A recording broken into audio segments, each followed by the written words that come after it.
Good afternoon and welcome to our distinguished alumni lecture. I am very, very pleased this afternoon to welcome everyone to mid-semester time here in Chapel Hill. I'm Gary Marcinini. I'm the Dean of the School of Information Library Science. And it's my great pleasure to welcome back Peter McCracken as our speaker today. Peter is one of our distinguished alumni. He did his work here, graduated in 1994, and did a really interesting thing after graduation. He started a company called SILS. He saw a need that at the time was unfilled and became an entrepreneur, ran a very successful business that was eventually acquired by ProQuest, and he is one of our examples of a successful entrepreneur who came out of our information and library science program. His passion has long been ships, and he worked in a maritime museum. So after SILS, he started something called ShipIndex, which he still is passionate about, and I encourage you to take a look at. I'm sure you'll hear some things about it.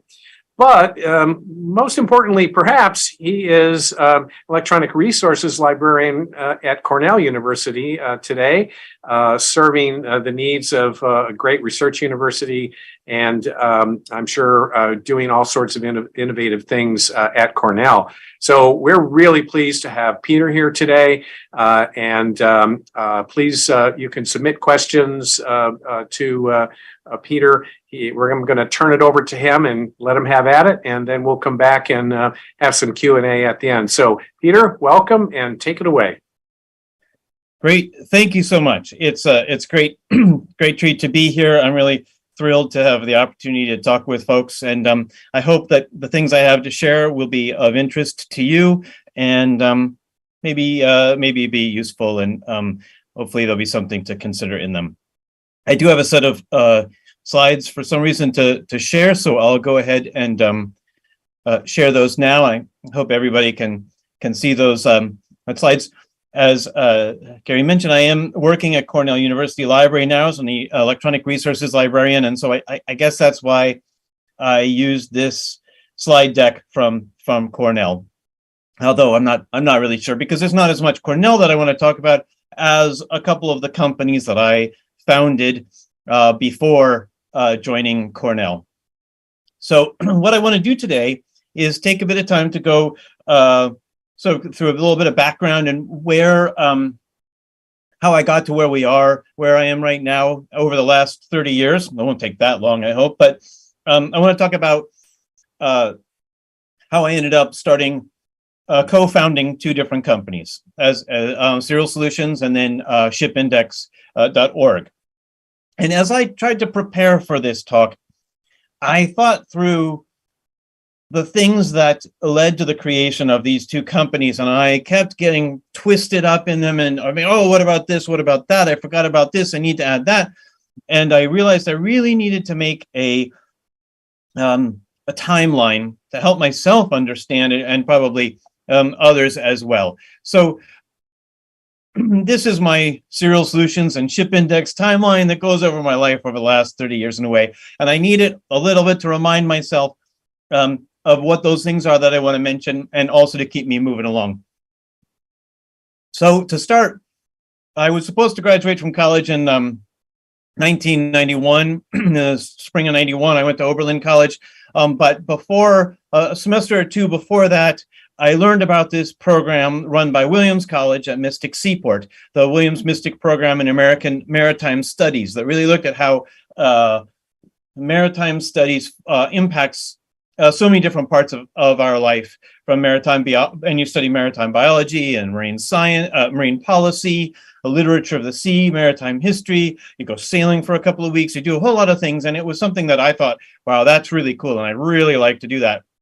And sort of luckily for me, I had not fulfilled one of my graduation requirements, and my mother and my father were willing to let me stay a little bit longer in college and not get onto the real world quite yet. So I delayed my graduation from college to do this program in Mystic Seaport in the fall of 1991. And frankly, when I finished there, I didn't have any idea what I was going to do after that. So I went back home to Seattle, which is where I was born and raised, where my whole family lived and where my family lives now. And I started working in a law firm. I was a file clerk, which is really a pretty boring job. Not actually a whole lot of fun, but not as bad as some other options, certainly. And one thing that I could do that was a little bit more enjoyable was work in the library there. And in the law library at that time, in 1992, a lot of the work was filing the paper, the reporters, they were literally 3 or 4 or 5 ring binders, and you had to pull certain sheets out and put other sheets in and stuff. And that was actually more fun than working as a file clerk. But it got me thinking about working in a library, and I realized that was something that really appealed to me. I liked the thought of that, so I wanted to pursue that. And so, at the end of 1992, the spring of '93, I applied to a variety of different library schools across the country, and I got in my car and drove back to Connecticut, where I worked at Mystic Seaport for the spring and the summer.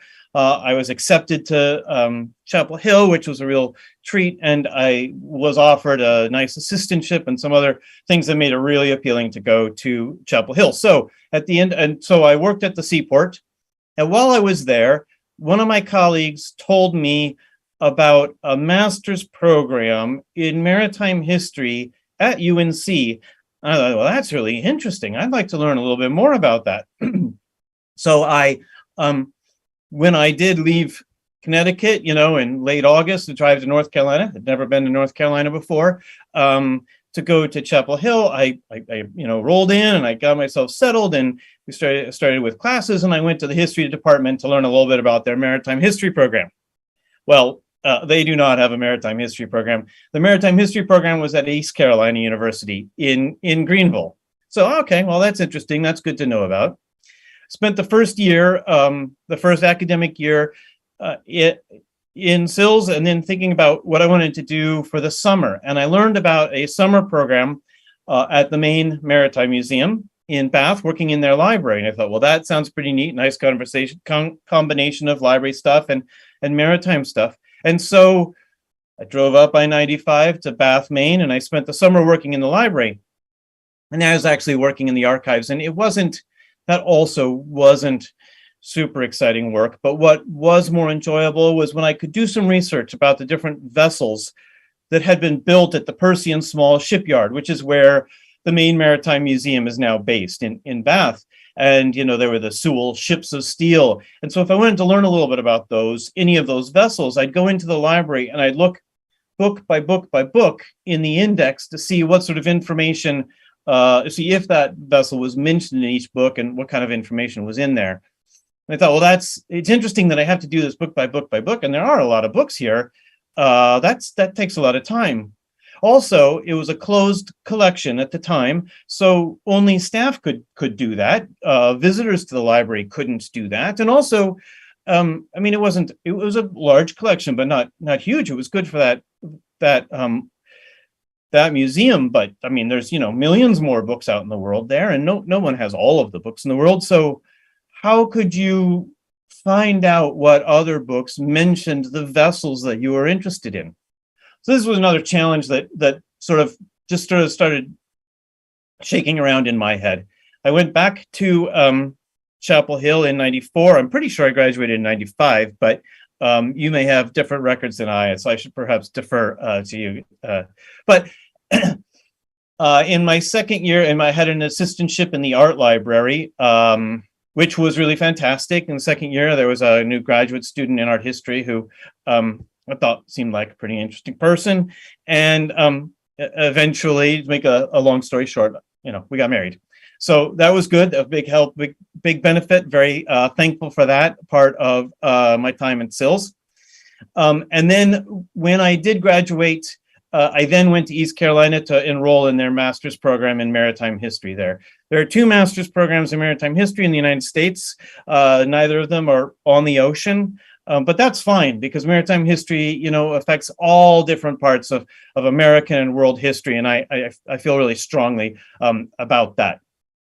When I was working as a graduate student and they gave me an assistantship in the archives there, we started working on this interesting notebook that this guy had recorded.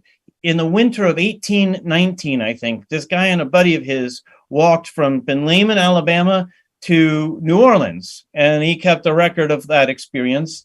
And then in the spring, he took a boat called the General Butler back home. And I was like, okay, well, how can I learn about the General Butler? Again, you couldn't Google it at the time, but even if you were searching in Yahoo or whatever, you were not going to find much online about the General Butler specifically, and there weren't other places to search as well. So that was another thing that got me thinking. After 3 semesters as a student there, I applied for a position as a librarian, and I got that position, and that was really great. So I started to work. My first professional position as a librarian in Joyner Library at East Carolina.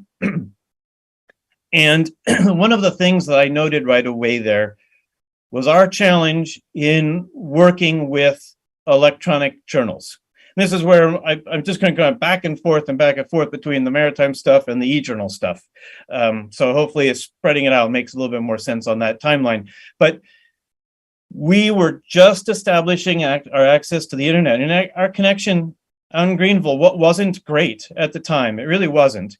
But we were switching from these CD-ROMs, hundreds and hundreds of CD-ROMs, to the internet-based collections from EBSCO and ProQuest and H.W. Wilson and Gale and JSTOR, Project Muse, and others that were early on in this collection of aggregated databases. And I realized that there wasn't a way that a user could find a specific article in a specific journal.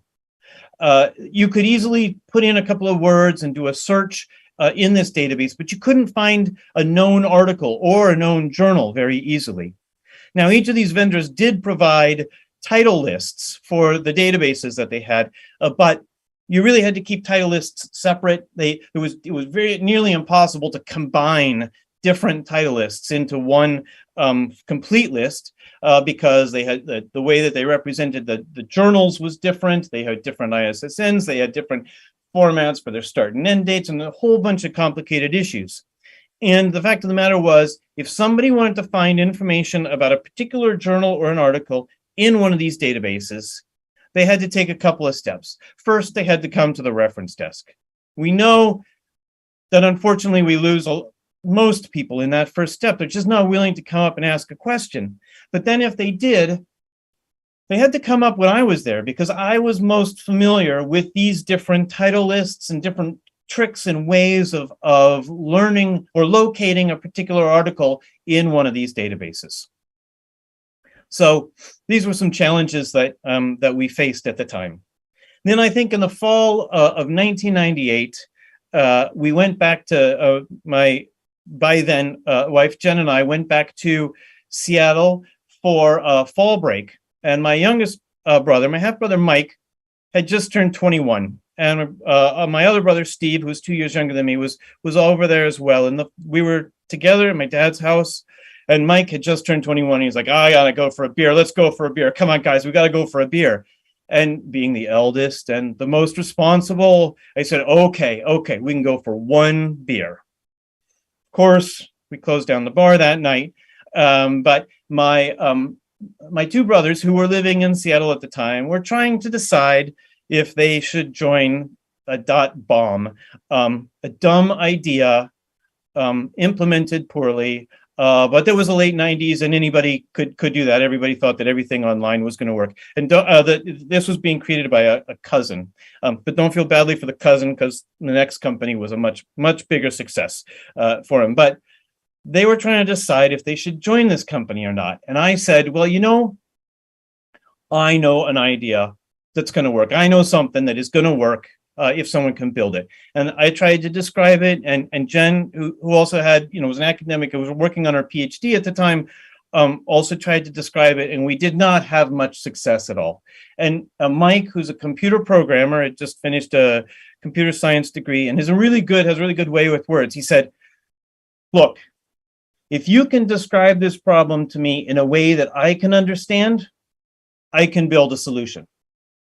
And Steve said, if you can build a solution, I can sell it. So we thought, oh, that's interesting, huh? I wonder if there's something there.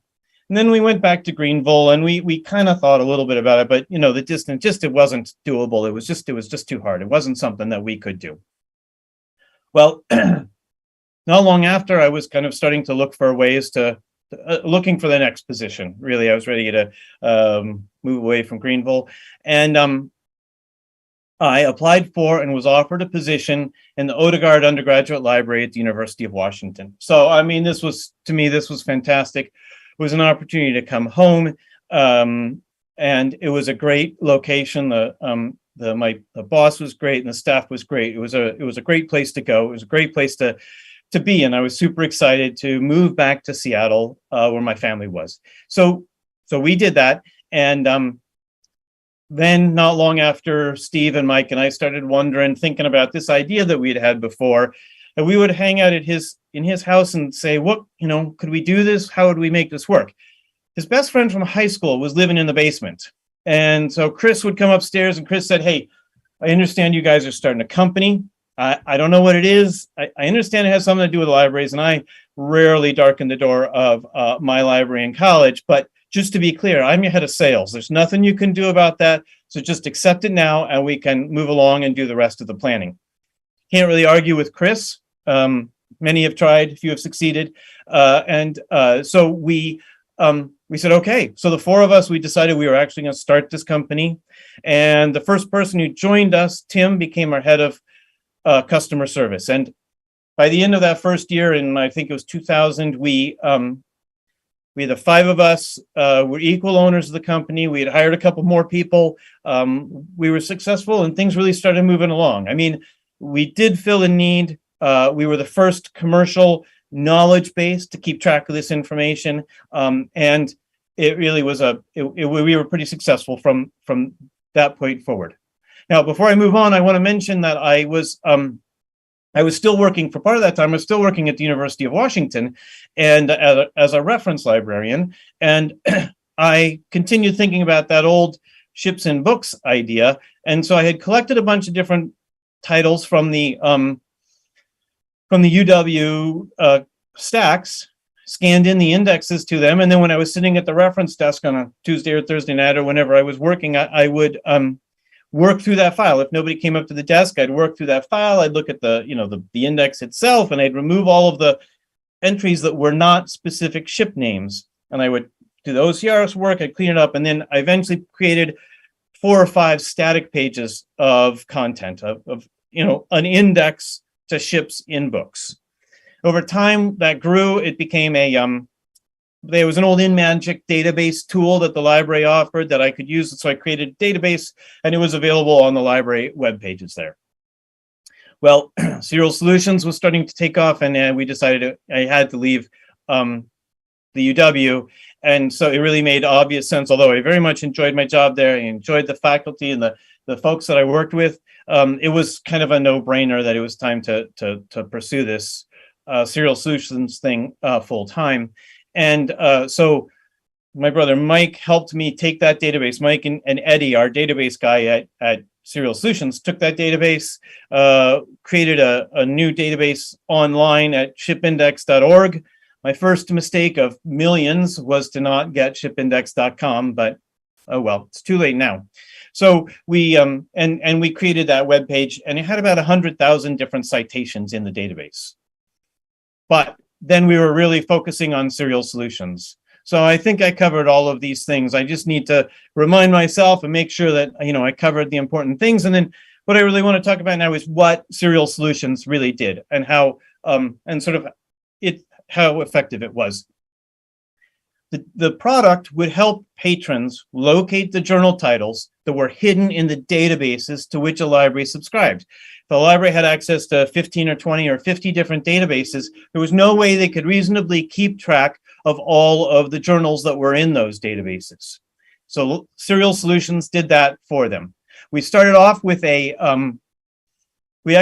our first product was a printed out list of these journals in alphabetical order. So we would print out for the first time that the library signed up, we had these blue binders, these 3-ring binders. We'd print out these things and we would package them up and mail them out. And then we would send them PDF updates every month, which would update the lists following changes in maybe new databases that they'd added or changes to the content in the databases or whatever. Pretty soon we thought, that's a weird way of doing this if you're trying to get to this stuff electronically. So then we would create HTML files that the library could host on their web page. And we thought, well, why don't we just host it for them? And then when a change happens in the database, it can be updated for them the next day. And so that's what we did. So the library would tell us which databases they could access. We would tell them what journals and with what dates that was available in those databases. The next step really from there was to create MARC records, bibliographic records that combined the data that we bought from the Library of Congress and their serials, great big huge serials file, with the holdings, the information that we had from our knowledge base. And Columbia University wanted this product, and we just did what they said. I mean, they said we wanted to do this, we want to have these, different encodings and these different things. We'd okay, that's perfect, and that was the product that we created, and it was also a really big success. There were a lot of libraries who were trying to track this stuff on their own. If they were even just trying to do JSTOR, it was a huge amount of work for an individual library to keep track of that. And with all of these other databases, especially the ones that had content that was changing all the time, there was no way that they could possibly do this by hand. We had that what we had initially was a guide to journals. And we thought, wow, especially with the help of one of our customers who said, you're really close to an open URL link resolver. SFX was the first open URL resolver. Actually, I remember sitting with Herbert van de Sample at that place at the corner of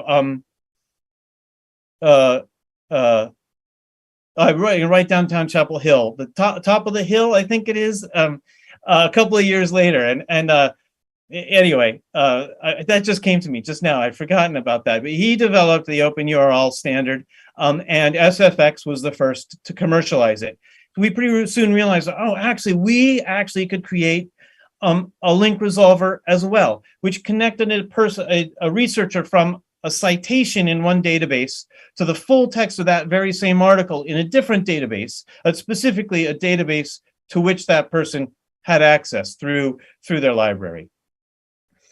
One of the things we did was we published all our prices publicly. They are all on our website. Made a huge difference, and SFX very much didn't do that. And while we may not have gotten all of the SFX customers, we saved libraries, I think, millions of dollars, because they could and other link resolvers could no longer get away with having a very high price point when we had this price on our website. And we were like, well, why would we go with you when they're just charging us a couple $100s or a few thousand over there? I did go to a conference where I heard what an ARL in Washington was paying, and I couldn't believe it. And I was like, well, why aren't you supporting the local guys anyway? But so that was something I'm actually quite proud of. In 2004, really just 4 years after we were founded, we were acquired by ProQuest. We chose to allow ourselves to be acquired by ProQuest. And, when you sell a company, you really give up control of that company, except for a couple of small things that you might put into the purchase agreement. Otherwise, you really are giving it up, and you really have to accept the changes that they're going to come up with. And so it was a fairly bumpy integration, as I say there. But we did move forward with it. And ProQuest actually did kind of want to get rid of the Serial Solutions name over time. And then in 2015, I think they acquired Ex Libris, and Ex Libris owned SFX. They owned the other products that competed directly with Serial Solutions, like Primo was their alternative to Summon, our discovery layer. Summon was the first discovery layer that was available on the market. Primo was just another one. And so when the Serial Solutions team was assigned to report to the Ex Libris team, it's no surprise that a lot of these services were sort of starved of resources. I mean, why? I still don't know why they continued to have multiple knowledge bases, but they did. But Serial Solutions has continued, at least in the form of its URL, and it's still used by a bunch of libraries, including UNC.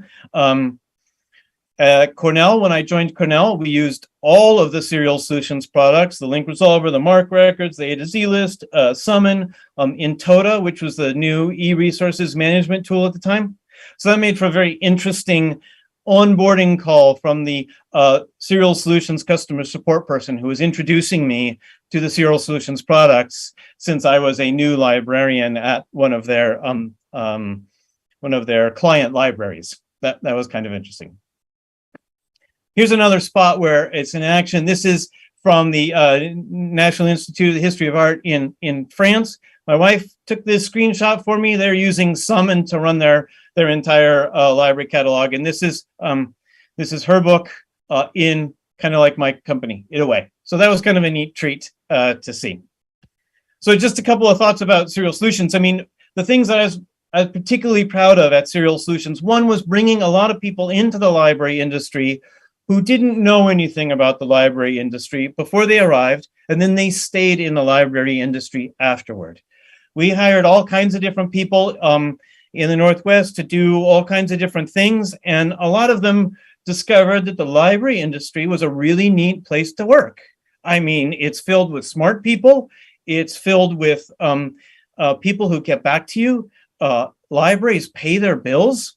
I think I may not have this correct, but I think only once did one library not ever pay a bill, and they just went under and they just closed. But that doesn't happen to libraries very often. So it's a really neat place, and a lot of interesting and challenging things you can do that really can help people and kind of help humanity in general. At the same time, we hired a lot of folks with library degrees. When we moved out of Steve's basement, which is where we were working for quite a while, we had the tech team in the garage.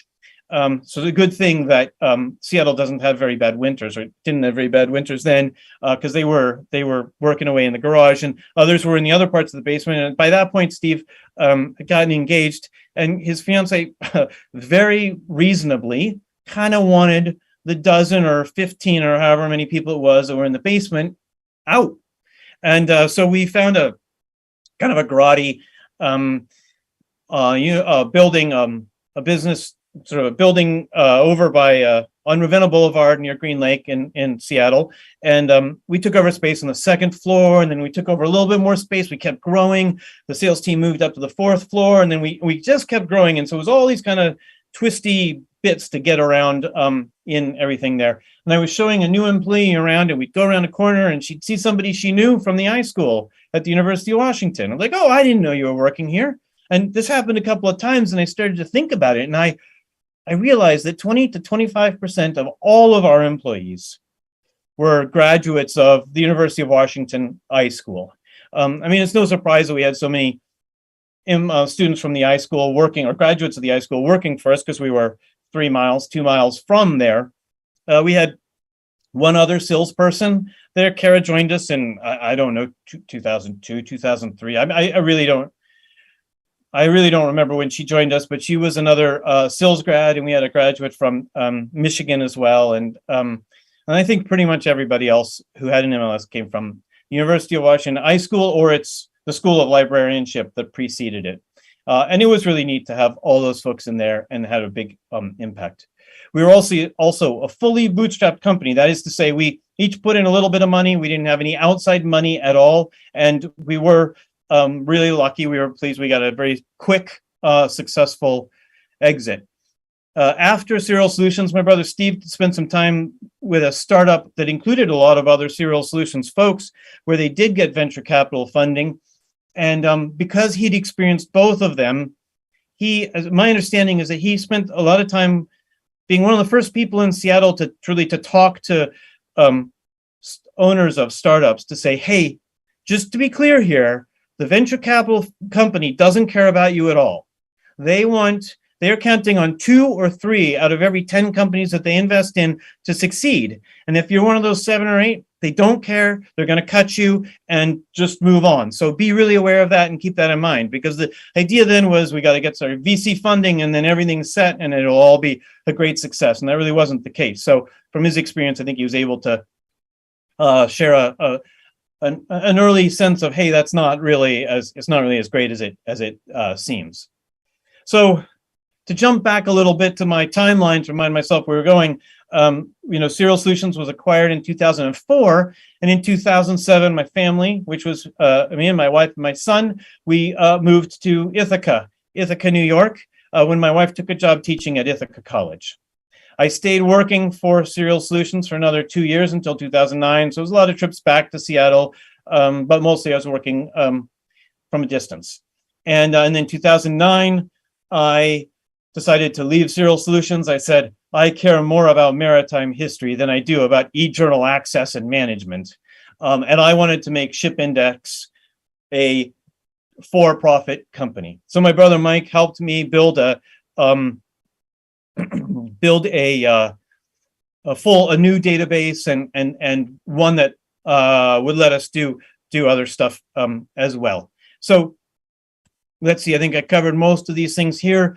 There is a little bit about joining Cornell. So 2009, I was doing Serial Solutions as my full-time thing. And in 2016, a job was posted that for an electronic resources librarian. So this was a technical services point rather than, public services, but it really seemed to hit a lot of buttons. It sounded really interesting. And I thought that getting a paycheck sounded like a kind of a neat idea again, and maybe I'd like to do that. And so I joined Cornell. As soon as I joined Cornell, of course, that became my primary occupational focus. I'm still trying to balance between Cornell and ShipIndex, and it's absolutely a challenge for me.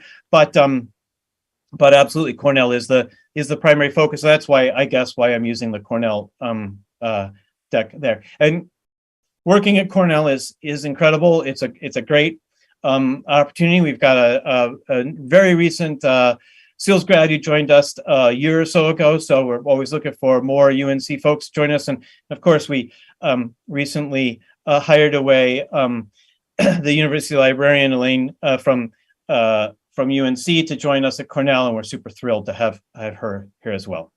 So, what is ShipIndex? What are you talking about? What is that? I don't get it. ShipIndex helps people do research on ships. It tells you what books, what magazines, what websites, what databases mention the vessels that people want to know more about. Another one of Mike's great sayings is that it's a database with a very narrow focus, but very broad application. And I think that's absolutely true. If you're looking for, more information about, say, the General Butler, for example, that I described before, that's one way. But genealogy is huge here. There's a saying in genealogy, which I really like, about adding leaves to the tree to enhance bits of your history, not just, names and birth dates and death dates and marriage dates and stuff like that, but more information to make it a little bit more interesting. Say, for example, you want to have a picture of, you're putting together a family history and you want a picture of the cruise ship that your grandparents took on their honeymoon, for example. I mean, that's a neat thing. But there's actually other bits where you really can learn about your own family through vessels. For example, if you know that an ancestor served in the military on a particular vessel or a particular series of vessels, or an ancestor emigrated on a particular ship, and then you can learn more about that ship, you can learn more about that individual as well. Say when your ancestor was on various naval vessels or other military vessels, and you find a history of that ship for those dates. You may never see any mention at all of your ancestor, but you know what happened when they were on board, and therefore you know what happened to them. You know what their experiences were like. Similarly, imagine if you find a logbook or a journal that someone recorded while they were emigrating to America or to wherever on the same vessel, the same voyage that your ancestor emigrated on. I mean, maybe they don't mention your ancestor in this, or maybe they do, which is incredible, but they tell you what that voyage was like. You already know that your ancestor was on board, so now you know what your ancestor's voyage to their new home was like. These are a couple of the ways that the database is used. It's now a freemium database, which means that there's about 150,000 citations that are totally freely available, and then over 3.5 million in the full database. We now have got over 1,000 different resources in it. So I'll take a look at this. I'll show you a little bit about the database itself. So these 150,000 citations are the 100,000 that I worked on when I was in the University of Washington, and were always free, plus about 50,000 subject headings or identifiers from WorldCat provided to me by OCLC. So this is how you might find a logbook that was kept by someone who's on the same vessel that an ancestor was on. Everything since then has been added to the subscription database. Individuals can subscribe for $6 for 2 weeks of access, up to $65 for a year with username and password, and institutions can subscribe with IEP authentication, just like every other electronic resource that I deal with when I'm over at Cornell. I was at a genealogy conference in Cincinnati, and this guy came up to me and he kind of barked the name of some ship at me. I was like, oh, okay, fine. And I did a couple of searches and some clicks, and in about 30 seconds, I brought up this picture of a ship, and he looked at it and he said, oh my God, that's the ship that I came to America on when I was 5 years old. And he ran off to get his wife, and he brought her back, and he pulled out his camera. He started taking a picture of the screen. So I stepped back and pulled out my phone to take a picture of him taking a picture of the screen. But I mean, it was a really neat note. It was a really neat experience, and things like that can be really, really cool. When I was when I was at a genealogy conference in England, someone said, oh, I want to learn more about the Maid of Sussex as a ship that a great-grandparent was on or something like that. So I did a quick search, and I'm like, well, we don't find anything there. But the great thing about a database is that you can search many different ways. So you can search for Sussex Maid instead and see if maybe they had it a little bit mixed up or something like that. And you find, oh, look, here are 9 citations from 7 different resources. Here's one, this book by Basil Greenhill called Inshore Craft, Additional Working Vessels of the British Isles. A couple of other books, and then some databases, a crew list project, and then here's a WorldCat record, and then, oh, here's an illustration. Let's take a look at this one. What do we have here? And this is this incredible image that it was digitized and put online by the State Library of South Australia. We were in England when we found this. And and we could see it from there. I mean, it's just great. So we know, looking at this too, that not all of these ships are the same. Ships are not like racehorses that have to have unique names. Even if they were, that would only apply in certain countries, and it wouldn't be retroactive either. So we've got lots and lots of ships with the same name. If you do something like Mary, well, Mary's not the best example. Mary's not the one I want to use. Susan, how about that? I think Susan's okay. Over 800 different citations from nearly 100 different resources, and in a lot of cases, you can't tell anything about it. You don't know anything at all. If I jump ahead a ways, maybe I'll find a little bit more. Oh, okay, so this is a schooner. This is from this CD-ROM that, well, maybe I want to go find it on some sort of passenger crew list. I'm not sure about that. Here's another one from an online database. But still, if I just have Susan, how am I gonna do anything about that?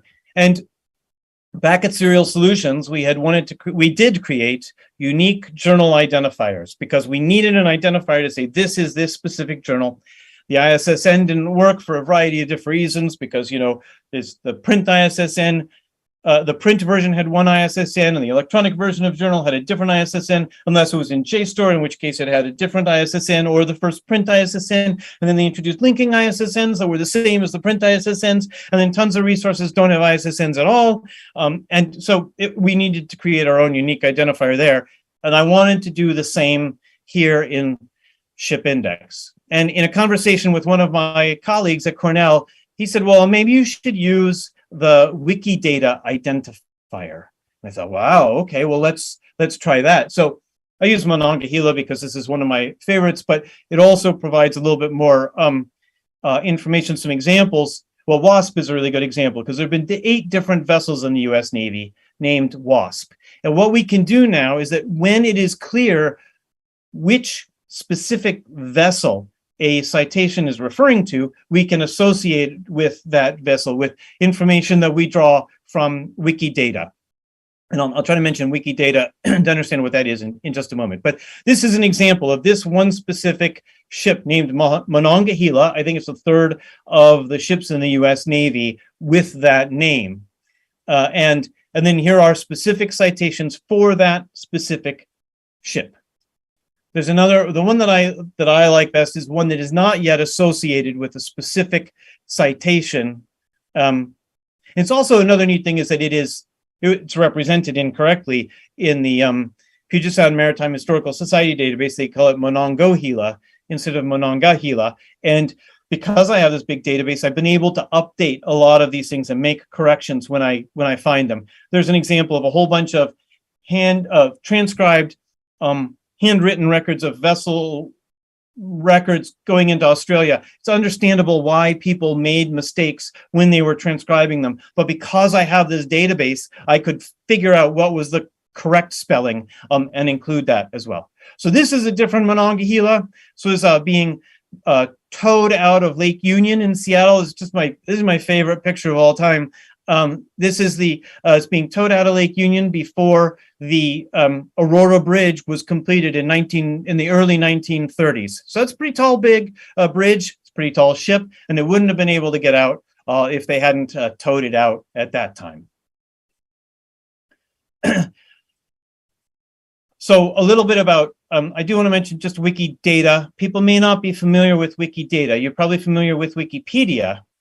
And in Wikipedia, you have an article, an encyclopedia entry. You have one in English. Maybe you have one in French. You have one in Russian. You have one in German, one in Japanese. You have a lot of different languages.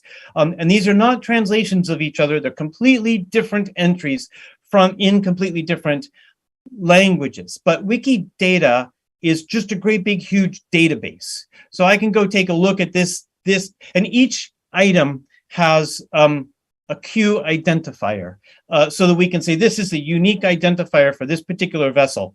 There may be different descriptions that are in different languages. They're listed here if needed, if wanted. And there will also show lots of different entries from Wikipedia. I can see here that there's only an English entry for Monongahela, but if you look for others, they'll find many different entries. And then what they have here is just specific pieces of static information, manufacturer and service entry year, 1981. Okay, I'm sorry, I was thinking of it was the old sailing ship, but this oiler from the Navy. And so there's a lot of specific information in here that can be used in a lot of different ways. It's all openly available for anyone to use. So just as I wrap up, I want to talk about the difference between the two databases and how SILS impacted all of this for me. Founded ShipIndex in 2009. As I not so jokingly say, it has alternated between losing an acceptable amount of money and losing an unacceptable amount of money.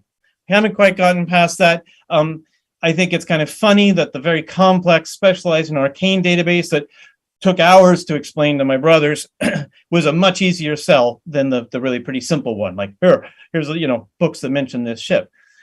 Is not actually much of a surprise, because when we were at library conferences talking about serial solutions, we were selling it we were telling people who wanted to use it. I mean, they'd be like, "Oh yeah, that's absolutely no brainer. We definitely need that." And most libraries, most academic and public libraries, then did take on one of these, either the serial solutions one or a competitor. So what it comes down to is I'm not a very good business person. That's pretty frustrating. And a lot of it recently, in the last couple of years, has been trying to balance between Cornell and ShipIndex and family life and all of that. So it's fun though. I wish I could do better. It's something I'm always working on. But lastly, I think that my experience at SILS, well, there were so many bits of this came from so many different experiences there. From taking cataloging classes to understand a little bit, enough to be dangerous, about how that stuff works, and then being able to make the connection to go to the position in Maine Maritime, and then meeting my wife, and all these different things, that ways that Carolina and SILS have impacted my life, and really made a huge difference. So I hope this has been kind of interesting. I'll wrap up there. Thank you very much for your time and attention, and just say that I'm really pleased to have the opportunity to share a little bit of this information about these two companies over the past years. So thanks a bunch.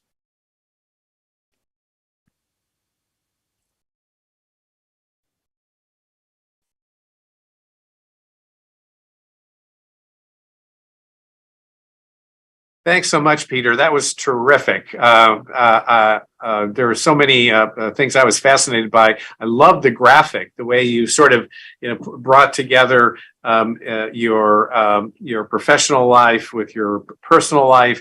I mean, this is really, I think, a testament to what one of the things that I hope makes SILS and our profession special is that, we really cross a lot of boundaries. We build bridges.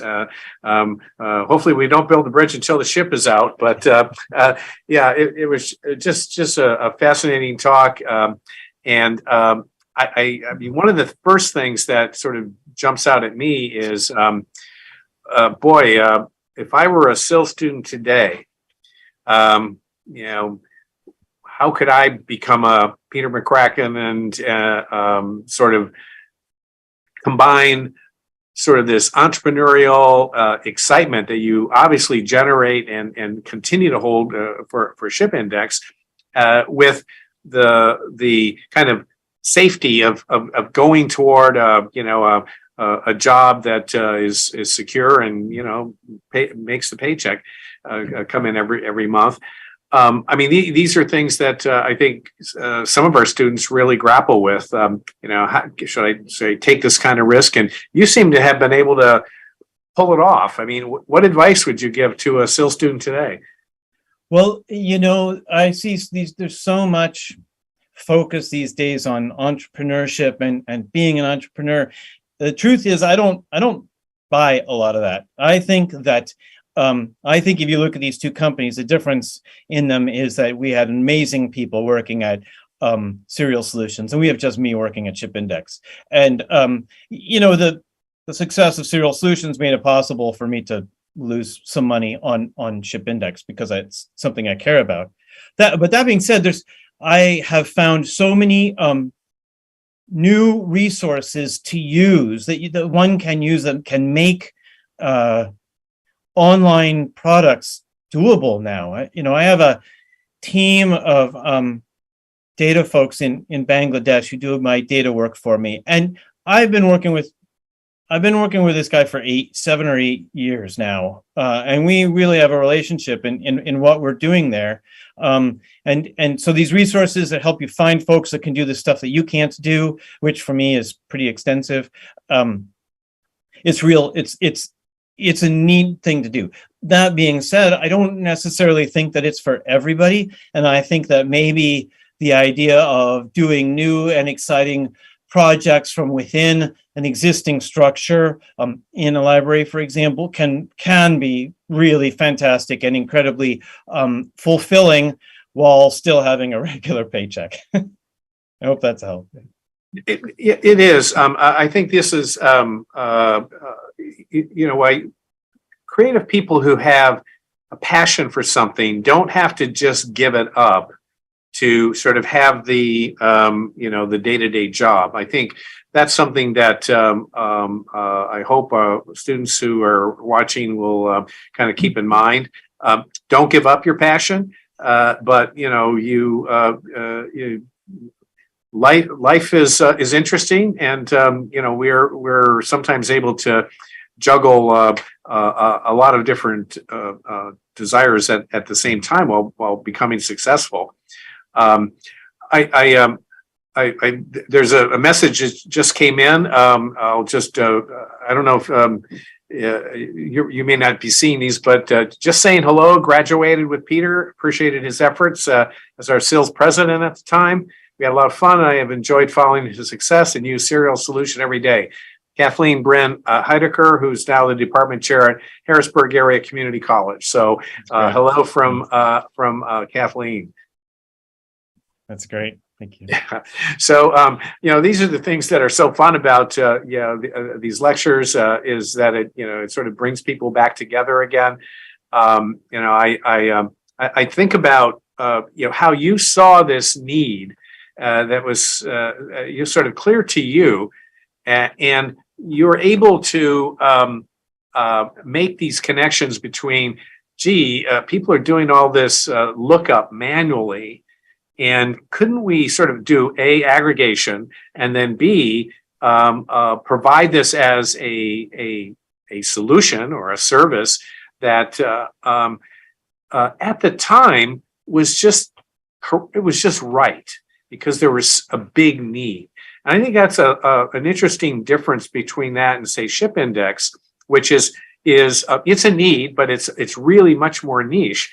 And so that's something that I'm always fascinated when I go back and look at your history, is that you've been able to sort of not only be an entrepreneur and a really successful librarian. I mean, you write books, you do articles, you obviously are an accomplished librarian, and yet you still were able to do sort of this successful company that hit the right problem at the right time, and then still continue throughout the course of your life this passion for ships and for transportation.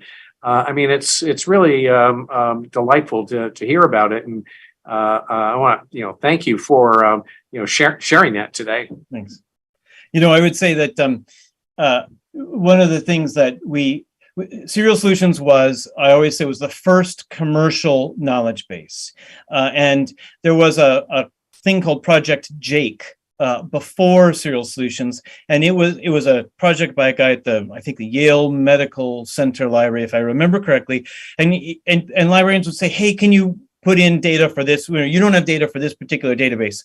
And he'd say, you're right, that's great. It would be super if you could put that in there for us, if you could contribute. But folks didn't have the time to contribute. There was not something that really mattered to them. And we recognized the need that it made sense to take the time to do that, and charge somebody money for it so that we could pay people to do that work as well. And it's always been my opinion that what people were really paying us for was not just collecting the data, but was correcting the data as well as it came in a data correction tool. And that, I don't think a lot of people would not say that that's what we were doing, but I feel certain that that's what people were really paying us for. Another thing that we did, another Mike-ism, I guess I would say, was that he insisted that everything that we do be what he called libific, library specific. Anything that we had in the database could be made libific so that it would be customized as that customer wanted it. And that was actually very important too. And it's a term I always use today all the time to confuse us folks, but I still use it. I like that, libific. Yeah. When you do the corrections, so the Monongahela example you gave, and the misspelling in one, do you keep a sort of a record of that being corrected in the original whatever the original file record would be in your database? Well, I always indicate how it appeared incorrectly, because maybe I'm wrong. And so you can still search for, Monongahela or however it is, and find it just on a different record in a sense. So yeah, I keep that in there. Yeah. That's great, because I mean, this is where so many of our students sort of work in or come out of archival sort of interests, and the notion of keeping the provenance of not just the object but all of the sort of things that have happened to that object throughout its history is something that people beyond libraries and archives don't think about it as much as perhaps they should. So that's a great sort of lesson for our audience as well. We're getting near the end of our time here. Peter, do you want to make any kind of closing statement, or we'll wrap things up and call it a day in Chapel Hill? I was thinking more about what you about pursuing something on your own or not. And one of the things I like best about working at Cornell are the colleagues. The folks that I work with are so remarkable, and I think that that's the best part about any kind of place where you work. And I say about ShipIndex, my boss tells me what to do, and I don't want to do it, and I have an employee who doesn't do what I tell him to do, and it makes it really difficult. I mean, that's all we've got is these, the two or three of us, me and my boss and my employee, and we don't really listen to each other very much. So it can be pretty. It can be kind of lonely at times. That's another reason why I'm a big fan of maybe I guess I would say finding entrepreneurship within an existing organization as one option for somebody who isn't quite ready to go out on their own. And if you are going to go out on your own, make sure you've got a great team to help you. Yeah, that's terrific advice. We've had a handful of successful entrepreneurs who are SILS alums, and you're certainly high on that list, and I wish you all the best for continuing to develop and with love and passion the ShipIndex, and best wishes for you and your family. And I look forward to seeing you in Chapel Hill at some point. Absolutely, thank you. It's a real treat to share this with folks. Thank you. So thanks everyone for tuning in today, and this will be archived, of course, so you could tell your friends about it, and enjoy the rest of your afternoon, and keep SILS in mind for whatever you do. Thanks.